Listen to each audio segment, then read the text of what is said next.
Pernahkah Anda bertanya, kenapa ada orang yang menanam tanaman biasa di lahan sederhana, tanpa alat canggih, tanpa modal besar, tapi hasilnya justru luar biasa?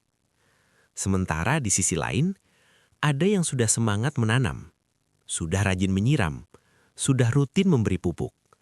Namun ketika panen tiba, hasilnya biasa saja. Tidak rugi, tapi juga tidak benar-benar untung.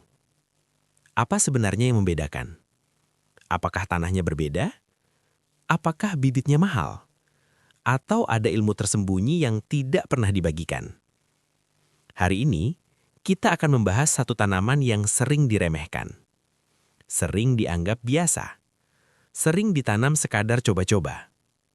Padahal, di balik rimpangnya yang tersembunyi di dalam tanah, tersimpan potensi yang tidak kecil. Tanaman itu adalah kunyit putih. Secara ilmiah, dikenal sebagai Curcuma zedoaria. Ia bukan tanaman yang viral. Tidak ramai dibahas seperti komoditas lain. Tidak masuk berita karena harga melonjak drastis. Tapi justru disitulah letak kekuatannya. Permintaannya stabil, pasarnya ada, dan yang menekuninya dengan benar jarang kecewa. Masalahnya hanya satu. Banyak pemula menanam tanpa memahami polanya. Mereka menanam dengan semangat, tapi tanpa strategi. Dan di video ini, kita akan membongkar 7 rahasia budidaya kunyit putih yang sering tidak diketahui pemula. Jika Anda serius ingin menjadikan tanaman ini sebagai sumber penghasilan, maka dengarkan sampai selesai. Karena yang akan kita bahas bukan sekadar cara menanam, tapi cara menanam dengan hasil maksimal. Mari kita mulai dari kenyataan. Banyak orang berkata, kunyit putih itu mudah, tinggal tanam saja. Memang benar, kunyit putih termasuk tanaman yang relatif tahan. Ia tidak terlalu manja. Ia bisa tumbuh di berbagai kondisi. Ia tidak membutuhkan perlakuan ekstrim. Tapi justru karena terlihat mudah, banyak orang meremehkannya. Dan disitulah kesalahan pertama terjadi. Pemula sering berpikir bahwa semua tanaman rimpang itu sama. Padahal setiap tanaman punya karakter. Kunyit putih tumbuh di bawah tanah.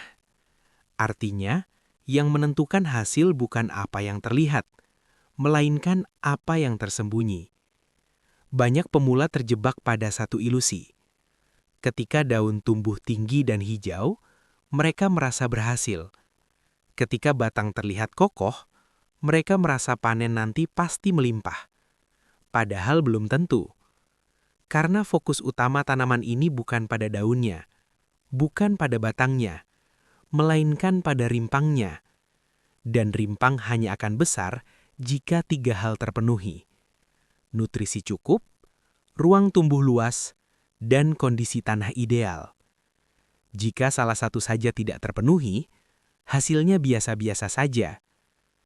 Kegagalan pemula bukan karena mereka tidak rajin. Justru seringkali mereka terlalu rajin, terlalu sering menyiram, terlalu banyak memberi pupuk, terlalu cepat ingin melihat hasil. Padahal dalam budidaya, yang dibutuhkan bukan hanya kerja keras, tapi kerja yang tepat. Dan memahami karakter tanaman adalah langkah pertama menuju hasil maksimal.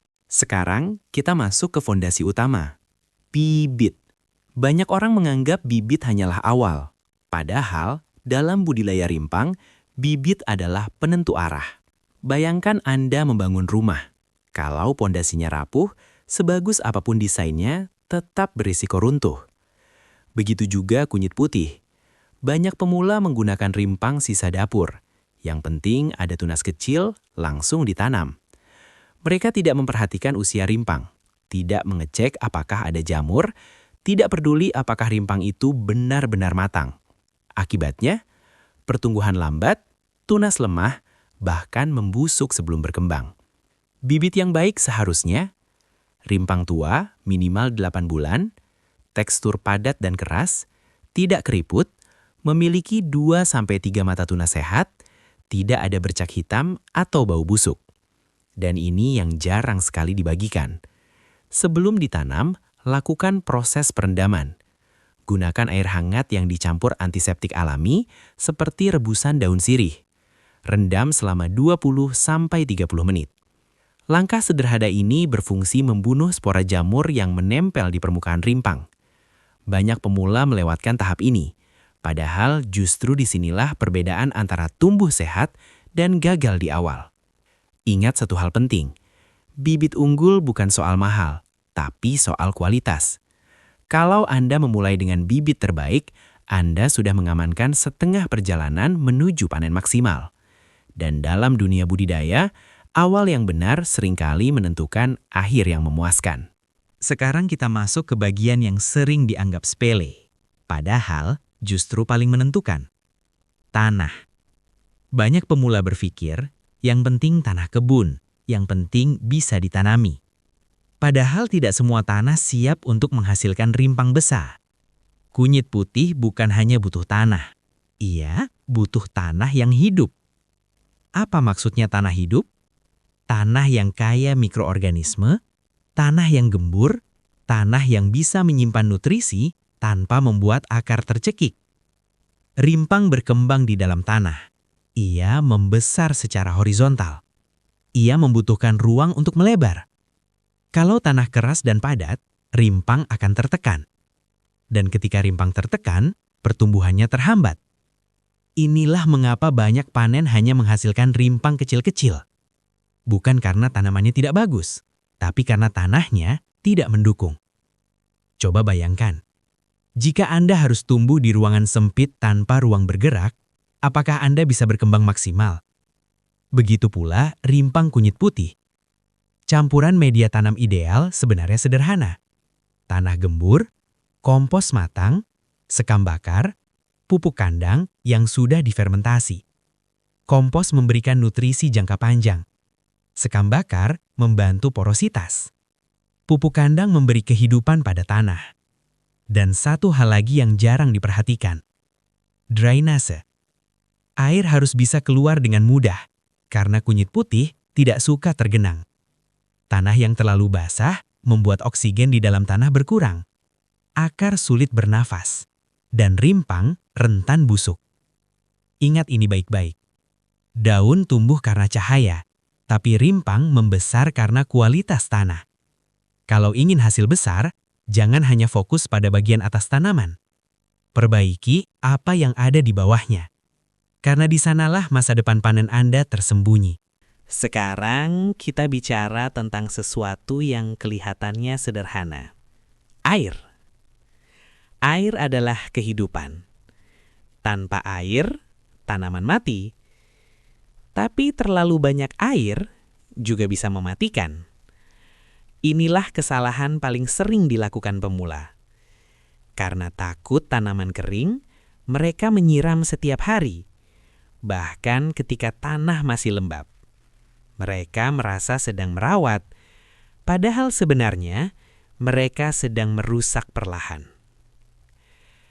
Kunyit putih adalah tanaman rimpang. Bagian yang paling penting ada di dalam tanah. Jika tanah terlalu basah, oksigen berkurang, akar sulit berkembang, dan jamur mudah menyerang. Busuk rimpang sering terjadi bukan karena kurang pupuk, tapi karena terlalu banyak air. Dan yang lebih berbahaya, busuk rimpang tidak langsung terlihat. Daunnya bisa saja masih hijau, masih terlihat sehat.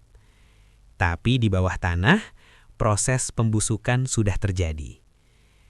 Inilah kenapa banyak pemula kaget saat panen. Daunnya bagus, tapi ketika dicabut, rimpangnya mengecewakan. Pola penyiraman yang benar sebenarnya sederhana. Di awal tanam, siram secukupnya agar tunas berkembang. Setelah tanaman berumur 2 bulan, cukup jaga kelembapan. Tidak perlu setiap hari. Dan menjelang panen, kurangi intensitas air. Kenapa?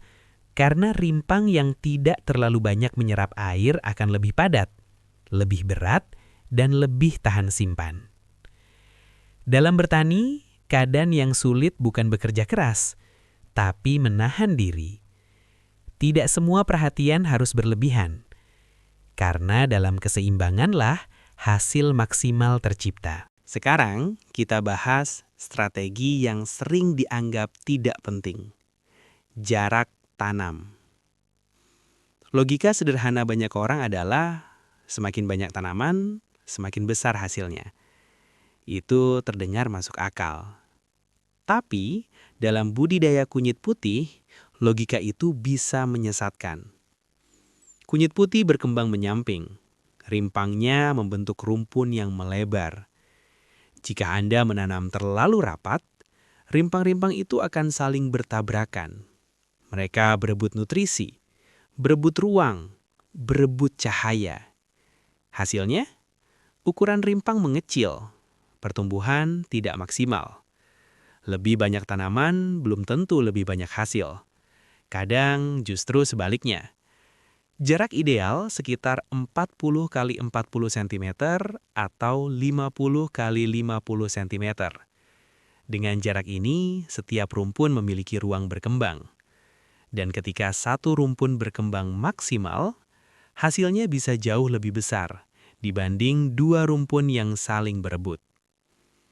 Inilah perbedaan antara petani yang sekadar menanam dan petani yang memahami strategi. Bayangkan dua lahan dengan luas sama. Yang satu ditanam rapat, yang satu diberi ruang ideal. Saat panen tiba, yang memberi ruang seringkali menghasilkan bobot total lebih besar. Karena kualitas lebih unggul daripada kuantitas semu. Dalam hidup pun demikian. Pertumbuhan butuh ruang. Dan kunyit putih mengajarkan kita satu hal sederhana. Memberi ruang adalah bagian dari strategi. Sekarang kita masuk ke fase yang paling ditunggu. Fase panen. Tapi justru disinilah banyak pemula tergoda. Mereka sudah menunggu berbulan-bulan. Mereka melihat daunnya tinggi, hijau, subur, tampak meyakinkan. Lalu muncul pikiran, sepertinya sudah cukup. Dan akhirnya mereka panen terlalu cepat. Padahal dalam budidaya kunyit putih, waktu adalah faktor penentu nilai.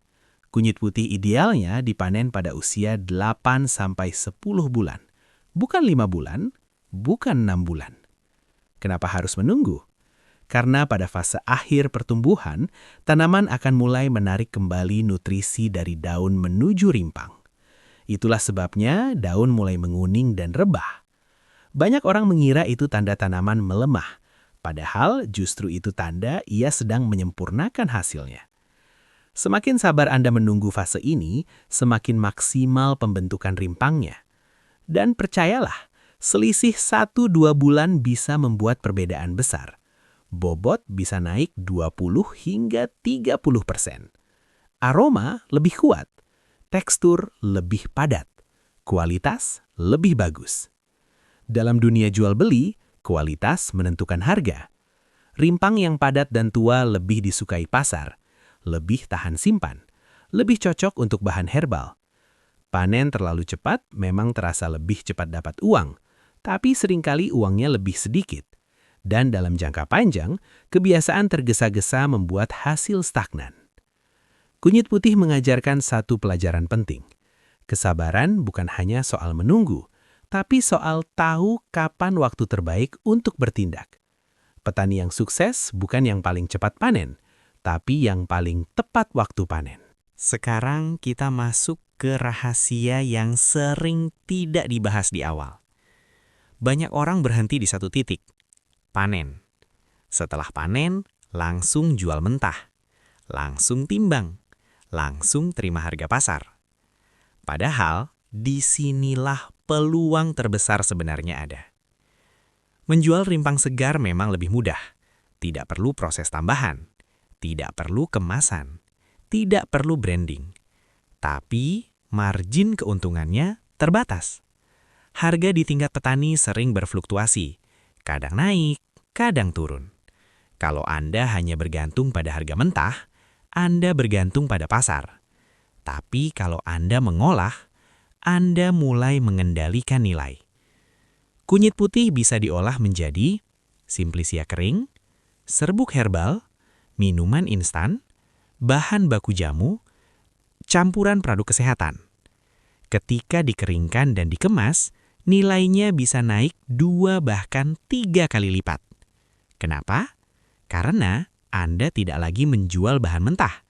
Anda menjual produk dengan nilai tambah. Dan pasar herbal di Indonesia terus ada. Permintaan bahan alami stabil. Kunyit putih memiliki tempat tersendiri karena dikenal sebagai tanaman herbal tradisional dengan banyak manfaat. Dan yang menarik, persaingannya belum sepadat komoditas populer lainnya. Artinya, peluang masih terbuka. Bayangkan jika dari satu lahan kecil, Anda bukan hanya menjual panen, tapi menjual produk jadi. Bukan lagi sekedar petani, tapi produsen. Bukan hanya menerima harga, tapi menentukan harga. Inilah level berikutnya. Dan banyak pemula tidak pernah sampai ke tahap ini, karena mereka berhenti di panen. Sekarang, mari kita renungkan. Kunyit putih bukan tanaman sensasional, tidak viral, tidak booming besar-besaran. Tapi ia punya satu kekuatan yang sering diremehkan. Stabilitas. Dan dalam dunia usaha, yang stabil seringkali lebih bertahan lama daripada yang viral. 7 rahasia yang kita bahas hari ini sebenarnya sederhana. Memahami karakter tanaman, memilih bibit yang tepat, menyiapkan tanah yang hidup, mengatur air dengan bijak, memberi ruang tumbuh, menunggu waktu panen yang tepat, dan berani naik level ke pengolahan. Tidak ada yang rumit, tidak ada yang mustahil. Yang ada hanyalah konsistensi dan pemahaman.